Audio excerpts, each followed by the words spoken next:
Cage is a bad actor. He's an Oscar-winning actor. He's a Nick Oscars Cage actor. Are the most respected things that we have.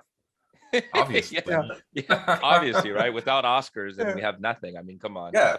When does anything bad ever happen at the Oscars? Exactly.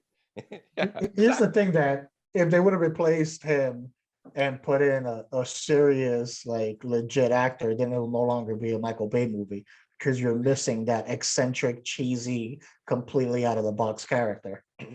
Right? Because if you're not reminded that it's dialogue in the movie, that they're just reading off dialogue, then it's not really a Michael Bay movie, right? Anyways. Although go ahead. Thank you. Hey, can I please continue, Charles? I didn't say anything for like 2 minutes, but yeah, go ahead. Yeah. Thank you. Welcome back to Not a Strong Start, a podcast with three filmmakers that have talked movies, television, and anything in between. I'm your host, Daniel de Sangre. Wait for awkward pause. Go ahead, Chuck. I'm Chuck. I'm Jose Ramos. Chuck always does it. It's like, is he going to say something else? Is he not going to say anything else? Exactly. I think Dan should just introduce us right now. I'm Dan. This is Chuck. Here's Jose. There we go. I'm going after Dan from now on every time. Oh, that's fine.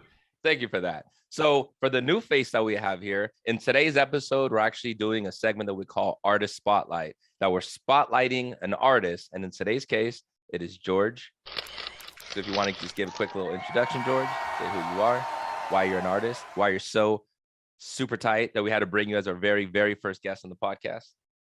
Well, I am George, as you said. It's funny, as you're saying, we got George, and that pause was like, is he going to say my last name? Does he know? I was waiting for that. I don't know. I can see it on the bottom. I was going to, but then I just kind of, because I also say Chuck and Jose. I don't say the last name. So, I usually don't say my last name either. As you said, I guess this is our artist spotlight. I am your artist for today, and I am a multidisciplinary artist, which is pretty much means that I dabble and have a background in all mediums, which goes from traditional pencil, paint, sculpting, and at this point all the way to digital, recording, editing. I'm like the jack of all trades, pretty much. If there is a way to express yourself artistically, I do it. So you pretty much do what we do, but you do it better, and you do even more jobs than we do. You do more. You do more. Yeah, first, everything you guys do, I do.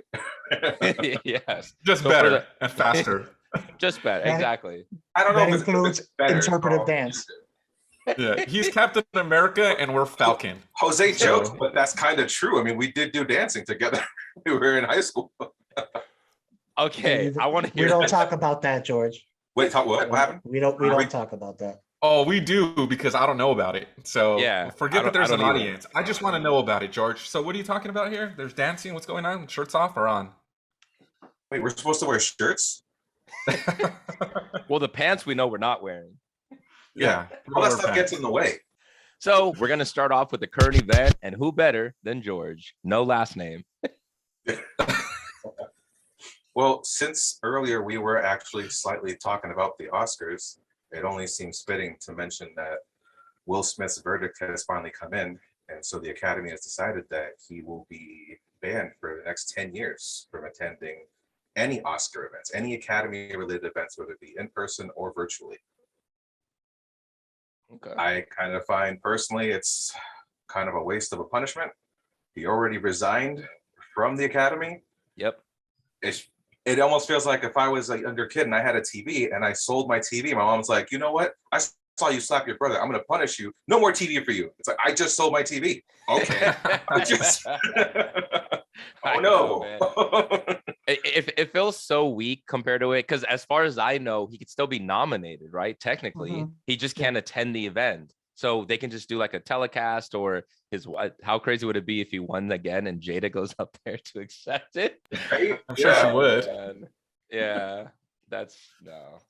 Yeah, and he already has an Oscar. I think he's accomplished his deeds. He's like, I did what I wanted to do. I'm out. We're good. Now you can go back to just making Will Buster movies every summer. Now that he got his Oscar, should he have done it? No, but in the end, he didn't beat someone to a bloody pulp. It was a single slap. So seems like an over exaggeration to make up for the fact that they didn't do anything in the moment. So they're trying to strong hand, be like, look, we did something. It was an emotional bloody pulp. Yeah, That's what I think. And that's going to follow Chris Rock forever.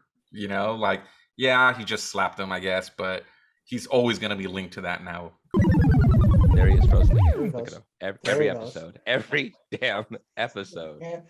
Look No, at you him. need to Mouth open. you need to upgrade from that 10 megabytes. If it helps, I'll help fund this show and give you like $20 at an Ethernet cable. Yeah, because right now I'm just trying to get my neighbors, and so it's working out for me. But no, seriously, is it sound bad still or no? No, No, your it sound is wasn't fine that it right now. You're just sounded. blurry. You were Yeah. just like twitching a little bit, like there was a little lag. You had a little bit of a fucking smoky thing going on. Yeah. A little bit of angel You know what? dust. I just saw that episode of Curb with Michael J. Fox. Did you guys ever see that one? Where he's got like he's got Parkinson's. He's like, you shook at me. He's like, oh, it's a Parkinson's. It's like, you weren't mad. He's like, it's Parkinson's. But he was. Yeah. How is it? You're good. How's You're everything? good. Okay. All right, I think you're good now. You're better. This is the I'm just gonna ultimate test. not move. Can you do this without any kind of glitch? There you go. Kind of. Little bit. You're good. I'm twitching on purpose. Yeah. All right, we're good. All right. Okay. I'm just not gonna move, so I'm not twitching. I'm not gonna move. Go. I You won't just think you're talk. froze. Yeah, now it looks like you're frozen. Now that we talked about Will Smith enough and the world has already heard enough, let's Yeah. focus on our own Will Smith, George, who's just as I'm talented, if sure how not to way beat more. that. Hey, everybody loved Will Smith back in the day, okay? Uh, We still love our George. George is awesome. But it makes me feel like, okay, so in the beginning, I had some talent and I tried something new where I wasn't talented at it. And I tried really hard and eventually I got good at it. But people still didn't want to recognize me. Well, now we're doing it here on the episode. You're getting your own episode. Artist Spotlight with George. So, all right. So what we really want to focus on all this, other than, of course, promoting your talent and work, is we want to show our audience what it is that you do, kind of break it down. So that way for the regular people that enjoy it, that don't quite know the terminology, you can kind of teach them a little bit about it, show them a little more about, what your inspiration is, what your background is, what inspired you as a film lover, and what past projects you've worked on, what future works, you're working on. So let's definitely dive in. So first, let's start at the very, very beginning. Your parents got together, George. They had one very special night. I'm kidding. That's too early. Yeah, if you live with my parents, it was a lot of special nights, and I got to hear all of it.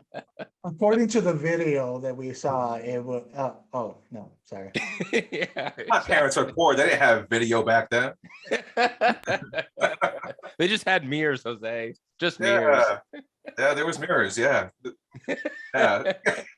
All right. So, George, let's start off with your inspiration, right? Because it all started somewhere. What started for you when you were young? What got you really inspired into art and more eventually into filmmaking? I think for me, and this will be like kind of like you guys' first episode when we talked about like movies that kind of like brought you into this world of like, this is what I want to do. It's got to be heavy metal. When I saw heavy metal as a kid, and I probably shouldn't have. I know I talked to everyone about this, like, you saw heavy metal at 5 years old? It's like, yeah, what's wrong with that? It's a cartoon. And like, there's sex and drugs and swearing and all that stuff. Like, you shouldn't be watching that at 5 years old. But that was the one. That movie put me on a path, honestly. But obviously, there's going to be comic books and all this other stuff. But that was like the quintessential moment because it's a film. It has animation, hand-drawn animation, which I miss so much. The music is some of the best 80s rock music that you're going to have. All of it was like the culmination of like, all right, I have to do something in this world, whether it be music or drawing or acting. I have to be a part of this. And that was it. I was on it from then on. Especially being a cartoon, there's voice acting. So with my mom, like Jose knows my mom personally. She's an eccentric person. And I love her dearly, but like she fueled that fire of like we and her would do voices and accents together, and then she would support all of my art stuff. So like I was always good in school. She's like, all right, I'm gonna buy you art supplies, whatever you want, it's yours. I'll get it for you. So like there was an endless supply of support of whatever I wanted to do, whether it was be on stage or creating a sculpture, whatever, she had my back. And that was it. Like I had to be a part of that world pretty much. You had mentioned you were multi discipline, and you've pretty much jack of all trades, touched all different types of arts. But like, what was the first avenue of art that you got into? What got it started? I mean, like every child, it's just drawing, coloring books. I was very much very like OCD with my coloring books, where even like at a very single digit young child, like coloring in lines wasn't just important, like shading had to be important and everything. And my coloring books, when we were kids, it'd be a picture of like an elephant, and that's it. And I was like, well, the elephant doesn't float in space. It needs to have a background. So I started like thinking about the backgrounds. I'm thinking about everything, especially like reading comic books as a young child. There's a scene happening. It's like, how come these coloring books are so boring? Who is this for? I don't understand this. I didn't have the regular child mentality of just like, all right, this is that, and I'm happy with what I have. Like, no, I could see things were not right in that moment, and I had to keep on pushing it further from there. But definitely, yeah, traditional, just pen and paper is where it all started. Is there a specific like subject? I know I've heard of people, they start like drawing animals, or they start trying to do superheroes, or they just do like stuff that's around them. Did you have any like favorites, subjects or object things that you like to replicate? Oh yeah, like, since I read comic books, I was definitely always drawing like Spider-Man. Spider-Man's my favorite character, but cartoons, always replicating cartoons, everything. So love Looney Tunes. I'd always be drawing Bugs Bunny and stuff like that. I was very keen on like trying to draw it exactly how I saw it in the cartoon or in the book. So like I learned it very young. It's like how to just start copying things. That's where it all starts for most artists. People think that copying is wrong and it's thievery, but that's where you start. Every artist is copying someone else to get better, and then you'll learn your own voice of how to start creating your own things as you go along. But those were the prime things, just comic books and cartoons. That's what I try to tell my teachers with my essays, but they weren't buying it. One that now you can directly quote George in this podcast and use it for your footnote. Yeah. There you go. I mean, most famous movies that we have today are copying some other movie, aren't they? They're all copying some story of someone else's. Oh yeah. There's nothing original. Oh yeah. Even Quentin Tarantino says that. He was absolutely, I steal from everything I've seen before. That's filmmaking, right? That's what you do. Nothing's completely original anymore. You're borrowing certain elements and you're meshing them together. Yeah, absolutely. Chuck? No, I thought Jose mentioned when he was drawing a bunch of like dicks when he was a kid. Is that you, Jose, or you're stuffing them in your lunchbox or something like that? Or am I thinking of something else? We weren't just normal dicks, okay? There was like superhero dicks, there was NPC dicks, there was like worker dicks. It was a little bit of everything. Yeah. I know you got into that, George. Don't tell me you didn't. I know you got. Everyone draws multifaceted dicks. Everyone knows that. Okay, that's what I thought. The whole time you're talking about what you were drawing on the kid, I'm like, I know he was drawing dicks. Everybody did. Like, I need, not that I need to see him, but you know. Is this a good sign? This is my third time probably conversing with Chuck, and the first thought he has as we're talking about art and stuff is, dicks. Like, yeah. Drawing dicks. So for those people, so for those people that are streaming our podcast and not watching YouTube, George actually has a hand-drawn photo that he did of Spider-Man, and right behind him on his left shoulder is Spider-Man's dick. So Chuck, no doubt, has been focusing on that. So, and I'm watching the video, and he's not looking at George in the eyes. He's looking at the dick. He's literally talking to the penis this entire time. This is what Euphoria did to Chuck. Yeah, too much Euphoria, and there's too many dicks in Euphoria. So that's all I think about. All right, erase that, man. Oh, that's staying. That's going to be in our real thing promoted. No, so George, I wanted to touch a little more about the inspirational stuff, right? Because that's so important with us as artists, is that we get inspired by doing this stuff. We start duplicating it. where we start trying it ourselves, doing it at home. There's always that moment when you start taking it more seriously, or even you start realizing, damn, I'm actually pretty good at this. What was that moment for you that you realized you're a little different than just, other kids that was drawing? I think for me, it was a couple of things, and it happened at elementary school. It was very early, but like I'm an odd person. I'm fully aware of that, and so as a kid, you get picked on and made fun of, and that was the turning point. Like I still got picked on and made fun of, but people started saying it's like, "Oh wow, you're really good at drawing stuff. Can you draw me stuff?" And it's like, you just made fun of me like 2 seconds ago. Why would I draw you anything? And like, I'll stop making fun of you. Please just start drawing me things. And it's probably like around like 6th, 7th grade where like people like wanted to pay me and everything. And like Dragon Ball Z was huge. And like, I was definitely inspired by like urban art, like graffiti and everything. The thing you don't usually expect is like a child is gonna be inspired by like Picasso and stuff like that. But like, I actually love Picasso. I love the idea of mastering your art. And then all of a sudden, you're like, I need to do something that no one else has done before and just create something brand new. That just totally blew my mind. It's like, I want to do that. I want to be that person who brings something new to the world of art. So like those things are just like, all right, people like what I'm doing. I'm obviously, I'm some kind of amazing. I don't know if I'm perfect, but I've got something here. And in all honesty, my sense of confidence and pride probably has gotten to a place in my life that it shouldn't belong, of like total conceit. And my mom is no help to that. And she was like, you got quite an ego for yourself. And I just be like, yeah, but like when you're the best, you can't help it. Yeah. And that's all setting. Setting has a big play in that. When everyone around you isn't doing what you're doing, you think it's like, well, obviously I'm great because they're not doing it, so I must be amazing at it. Yeah. And that was the thing that I think that helped push it. Mm-hmm. You get humbled once you become an adult and you're like, oh wait, everyone can do what I do. Like, it's not that special. Yeah, but just to touch on that real quick, because I think that's so fascinating when you mention about having to have that ego, that confidence. When you're doing art like this, it's a very isolated environment, right? You're doing it by yourself. And a lot of times it can feel cold, it can feel lonely. There's a lot of rejection that comes out in this field.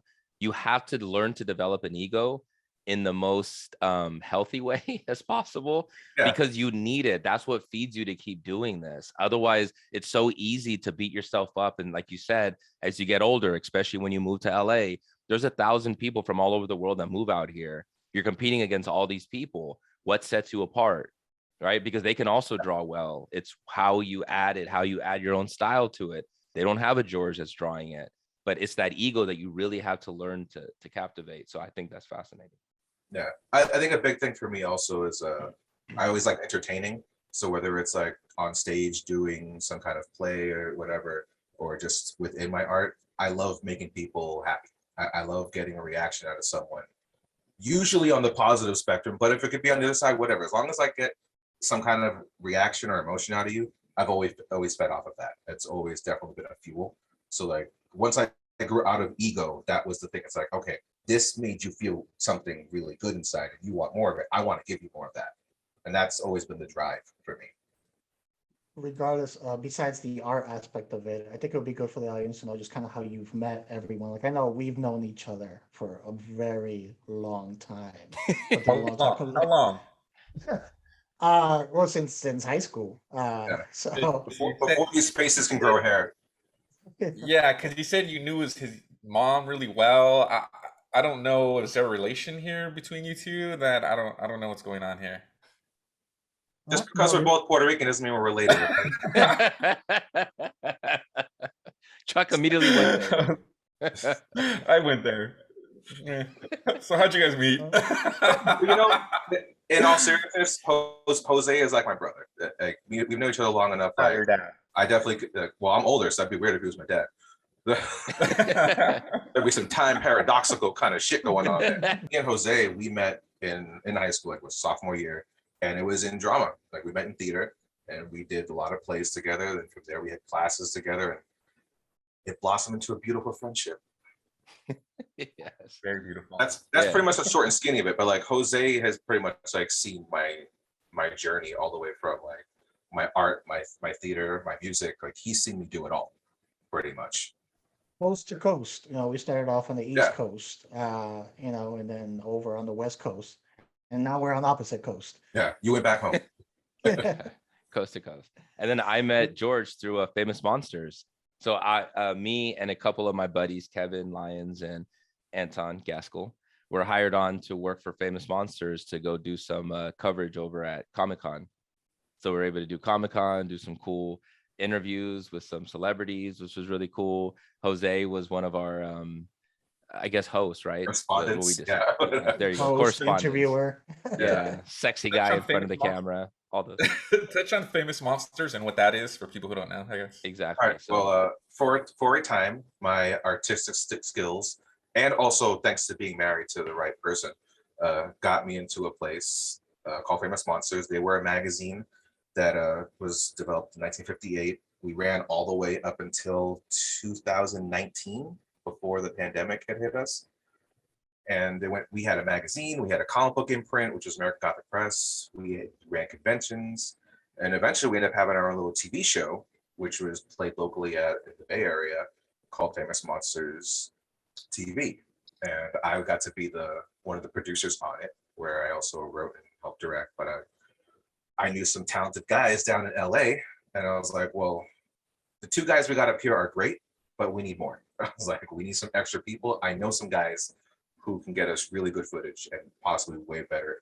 That's not fair. I should take that phrase back. The two guys we had were amazing, but you guys had a different tone and a different look that I think gave us an edge that I really wanted. And that's how I got Daniel and the boys on to do Famous Monsters with us. We pretty much covered horror kind of things. Anything that was horror related, would be movies, books, TV, whatever, with the mix of sci-fi and fantasy in there. You would have liked it, Chuck. It's definitely up your alley. It sounds awesome. No, it really does. I'm like, fuck, I wish Jose would have hung out with me before, but he didn't want to. So No. I also hosted and ran our podcast for there. So if you want to hear old episodes of our podcast, listen to that. Nice. Yeah, for sure. Monsters. Yeah. Famous Monsters podcast. It's And awesome. some of the cool stuff that we did was we were able to interview Michael Westmore, which was really cool. Super legend of doing special effects makeup. Him and his daughter was the host, right? Of what was the name of the show? Face Off. Face Off. There you go. It was Face Off, but really cool. He worked on the original Star Trek series, and he gave us a whole breakdown on that, which is really awesome because they come from generations and generations. Huh? Is that Sex Machine? No, it's No. Tom Savini. We also met him. Okay. I got pictures of him too on my IG, but I met him. Yeah, I think that's why I thought that. I was like, wait. Yeah, no, that was actually at George Romero, and that was at the George Romero. It wasn't like his funeral service. What was it like an honorary? It was for something. Oh, yeah. His Walk of Fame, right? Wasn't it for that? Yeah. For his induction into the. You're getting a star. Yep. Yeah. Yep. Yeah, it was that. So we're able to interview some cool people. It was a really cool event, man. I liked it. Yeah, but that was all thanks to George that got us on that. Do you have a certain project that you're the proudest? Your holy grail from your career as an artist? I don't think I have one. I have like, I think a top three. There's definitely Give us a top three. top three, and then like an honorable mention. You got to get the honorable mention. Yeah, well, because it's more emotional than it is I don't know, like lifetime achievement feeling. So one, we were in high school, so senior year of high school, and I got to work with the photographer Abe Morrell, who actually was based in Boston. He taught at the Massachusetts College of Art, and he was doing this thing with like a lot of our buildings in Lawrence. We had a lot of industrial buildings, textile mills, and everything, but they're all abandoned, that you weren't being used anymore. And he liked my design skills. Like I was really into like architecture and everything. At that point, I thought I wanted to be an architect because money, pretty much. And so he liked what I did, and we teamed up together. I did a drawing of one of the mills inside the building of one of the walls. Don't know if it's still there or if they tore it down, but it was cool to get to do that. He then took a photo of it where it was like a mirror reflection of the thing I drew, but from the actual building on the outside coming in over it. So they're kind of like crossing over. That picture then went to the Met in New York that same year. Wow. Yeah. So like as an 18-year-old who hadn't graduated high school yet, I was like, this is amazing. Like I've done something that I never thought would be possible. You know, it's like it's only up from here. You know, so that that's like a crowning thing for me. It's like I love that I got to be a part of that and everything. There are so many other people he was working with, kids and adults he could have chosen. So it's like, wow, that's a validification, being validified that I deserve to be where I'm going. You know, so that's one. Two, you mentioned cakes. So I worked at a place called Hot Cakes a few years back, and this was my first job actually moving to LA. And Hot cake sounds like a male strip club. First, I know. Yeah, she did that on purpose. It was a French lady who owned her. Her name was Elfie, and her bakery was actually the first bakery to win the cupcake challenge on the Food Network. Oh wow, nice. Yeah. Hey. So her place was popping, and so it was known for well-designed cakes and everything. Eventually, I got hired on again thanks to having the right wife, because my wife got hired to work there, and she's like, "Hey, my husband's an artist. He can make cakes." I'd never made a cake in my life. I watched a ton of Ace of Cakes, and I thought that's cool. I've eaten a lot of cakes. Yeah, and so eventually, though, we started getting even some more kind of notice on our bakery, and people wanted to do some filming there. And there was a show on VH1 called Hollywood Exes, and Andrea Kelly, the ex-wife of R. Kelly, was getting married again, and she went to our place to get her cake made. So part of the show was filmed at our place, where she's with Elfie and they're discussing their cake. I made the cake, and my cake then ended up on the show. Once it was all said and like they had their wedding, and it got filmed on the show. I didn't get to be there. That's okay. Something I made was still on the television. Everyone saw it. And she and her family is like, "That's what cake I want. This is what I'm having." I was like, "That's pretty cool." It's like I got, and honestly, that's probably the best. There's lots of little stories like that at that place where, like, yeah, Colby Smulders. Colby Smulders. Yeah. She would get her daughter's birthday cake at our place every year. So I made her daughter's birthday cake like probably 4 years in a row. Nice. I saw that. I saw that child grow up. I was like, "Hey, this is cool." Yeah, man, that's awesome. Yeah. Nice. So number 3 would be drawing my first comic book cover at Famous Monsters. That was, as someone who grew up loving comic books, I know right now you see Spider-Man as my thing there, but like behind me in my office, there's 30 plus comic book boxes filled with comics. So to have that be this thing, like, oh snap, like I drew something, everyone's gonna buy this. And then it ended up being one of our top selling covers of our book. It's like, this is amazing. Yeah, man. Yeah. So those are like my top 3 moments. Now the bonus thing, which is not, like I said, not lifetime wonderful, but it's special to me, is that most of my dad's tattoos are drawn by me. I designed probably 80% of the tattoos that are on my dad's body. Now that means something because my dad didn't support shit that I did. Like when I wanted to act, he's like, "You're not good. I don't know why you want to do this." I wanted to sing. It's like, "You have a horrible voice. You sound like shit. You can't."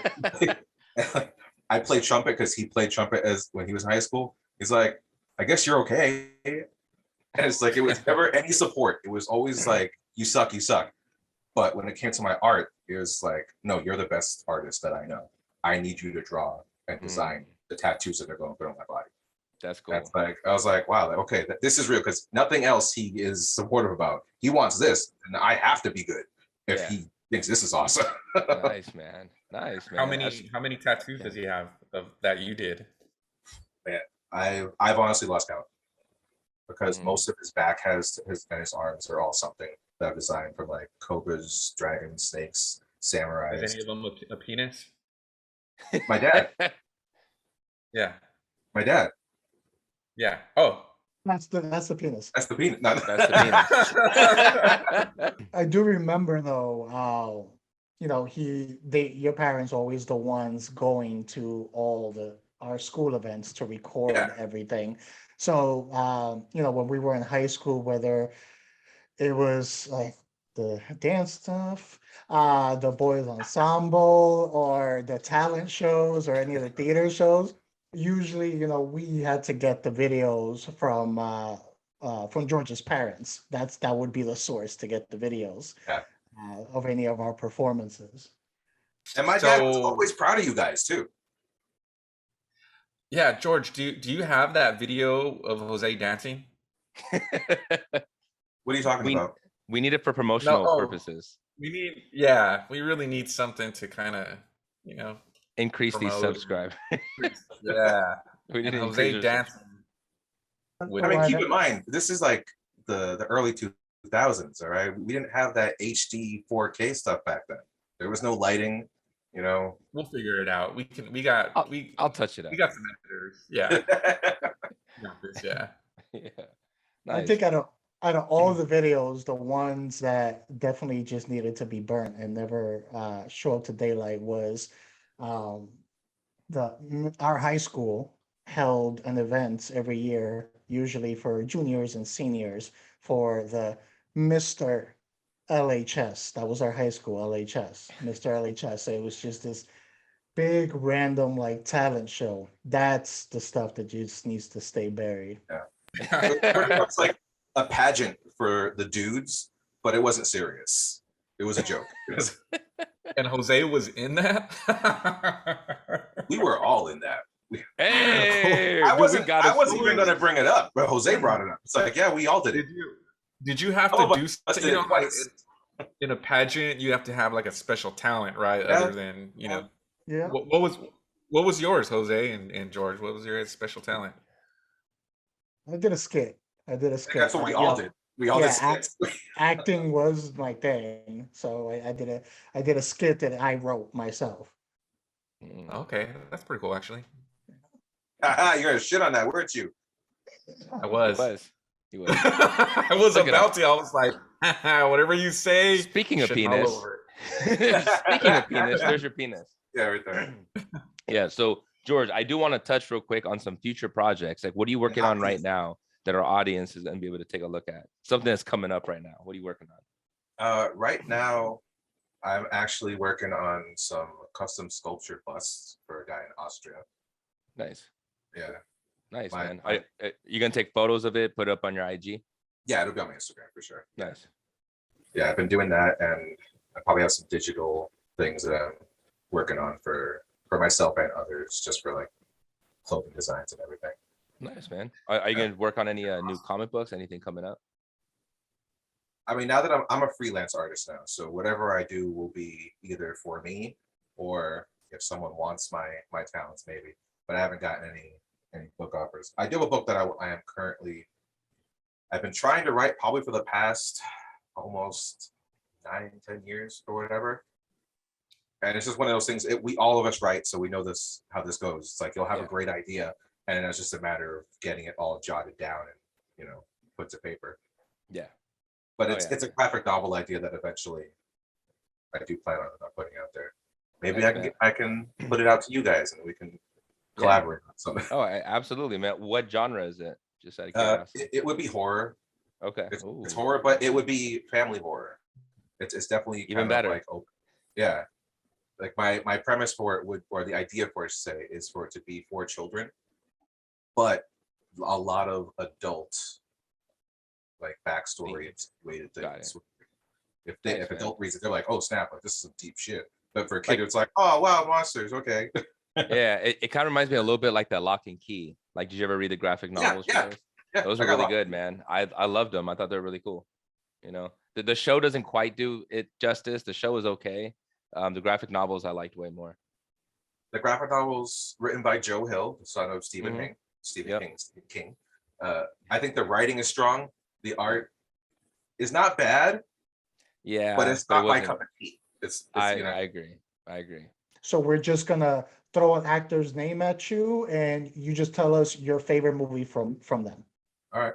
Is all good? All right. So I'll start it off. We'll go Tom Hanks. Oh, Forrest Gump. Brad Pitt. Seven's the one. Yeah. Jake Gyllenhaal. Oh, Donnie Darko. It almost feels too cookie cutter, but it's like that's the movie. All right, let's get a little Latin flavor in here. Michael Pena. Michael Pena. Oh damn. Crash. Leo DiCaprio. Catch Me If You Can. Lou Diamond Phillips. Oh, La Bamba. Yes. All right, Natalie Portman. I'm sorry. I don't think I got one for it. Salma Hayek. I don't want to say Desperado, but that's the one I first discovered her. Yeah, it could also be From Dusk Till Dawn. She's good in that one too. She Dust Till Dawn was a tease. She should have been that whole movie. George Clooney. Oh, well, this is easy, Batman and Robin. That's it. We're not going to give him another answer to give for. That's it. That's what he went with. So now this is our last segment. What's on the queue? The movie I want to go see in theaters right now is Everything Everywhere All at Once. But it's not playing in my area most likely, which means I have to travel for it. So if I don't get to watch that, I guess I'll watch Morbius and cry. Morbius. Yeah, I'm gonna watch it eventually, Morbius, but I'm really not gonna watch it in theaters, man, because I really don't think I'll be able to watch it all the way through. There's a movie that I watch every year that I love, and it's The Last Castle with Robert Redford and Mark Ruffalo. So good. It's coming up pretty soon for me, so if you guys haven't seen it, check it out. So good. So okay, Jose. I think for me, so a movie that surprised me recently when I watched it. I enjoy dark comedies, and this is a dark comedy. It's the movie Fresh, which is streaming on Hulu, and it has Winter Soldier in it. But yeah, it's a dark comedy. I don't want to give anything away because it's one of those movies. When you start watching it, what it looks like is not where it's going. So I recommend watching it. It's on Hulu. Okay, I'll check it out. I just saw one that was on, I think it's HBO Max that I saw it on. It's called Wolfpack.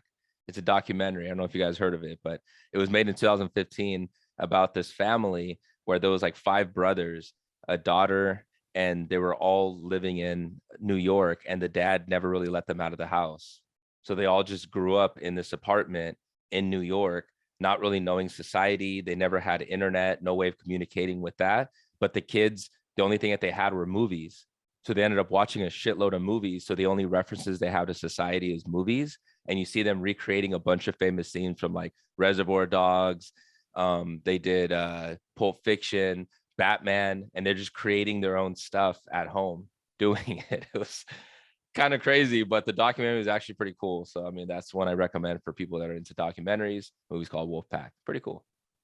But it is cool. Usually you see they're in the middle of nowhere when you see that type of situation. The fact that it's in New York, that makes it intriguing.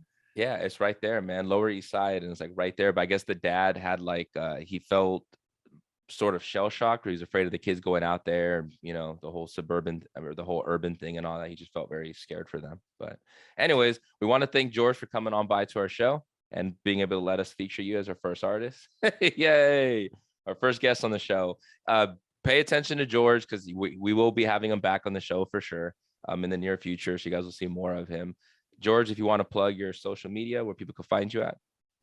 Oh yeah, I am Nikolopoulos on my Twitter and Instagram.